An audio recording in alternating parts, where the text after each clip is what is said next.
People like the violence of it.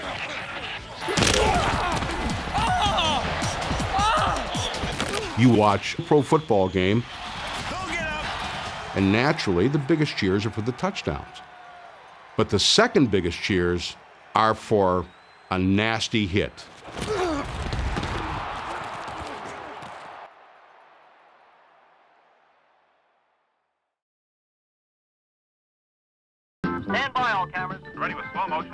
The first broadcast of Monday Night Football in 1970 marked a turning point in the game's popularity and its revenues. I think the NFL has done an incredible job at marketing itself and turning itself into a spectacle, a sort of cultural part of our lives. It fit the personality of society that became more violent, that became faster, wanted instant gratification. O.J. Simpson gets the call. Look out. Football from the opening kickoff, it's full go. What a football player. The Monday night games were always among the highest-rated television broadcasts. Look out. Look out. Monday Night Football, it's not just for football fans. Speaking of color commentators. It became an entertainment show. Vivid picturization of the excitement attendant. They're number one in the nation. It became a happening. Are you ready to touch the football? On Monday night, The glory and the violence of football was beamed into tens of millions of American living rooms during prime time. Here come the hits, the bangs, the blocks, and the spikes. Cause all my rowdy friends drop in on Monday night time. People like the violence of it.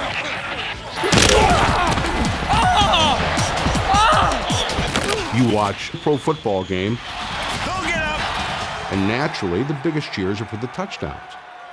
But the second biggest cheers are for a nasty hit.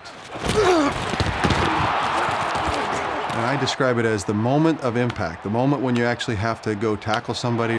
It's really a game of will. The actual logo of Monday Night Football, it showed helmets hitting together.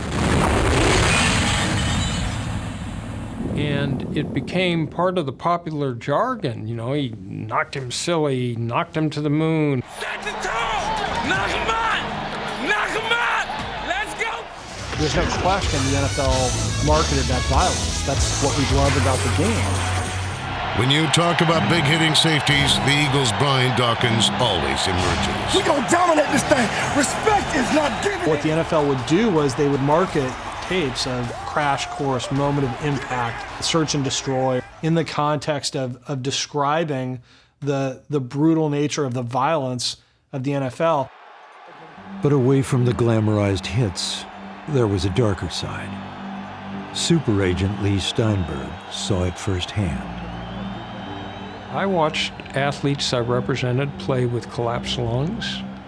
I watched them completely fight with doctors at every time to get into the game. I watched players deceive coaches on the sidelines when they were injured and run back into a game.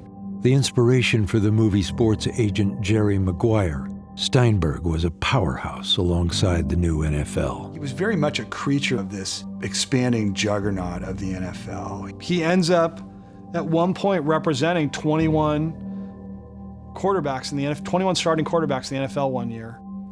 In the early 1990s, Steinberg represented one of football's top stars, Dallas quarterback Troy Aikman. 14, passing down, coming up for Aikman again. In 1994, during the NFC Championship, Aikman took a knee to the head. Stubblefield was there first.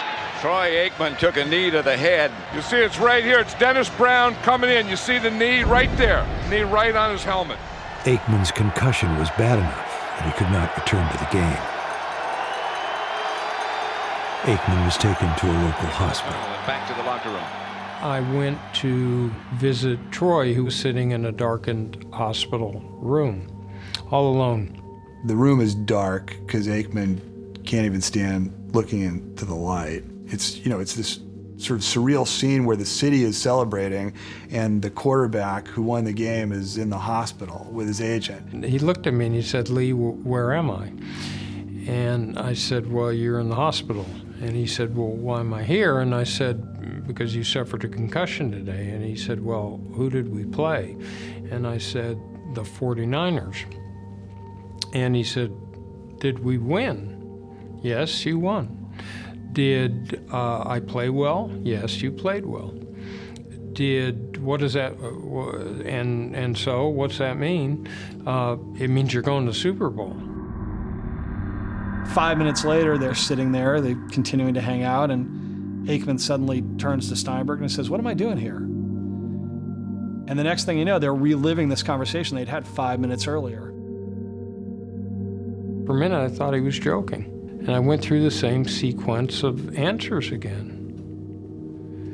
And his face brightened and we celebrated again. Maybe 10 minutes passed.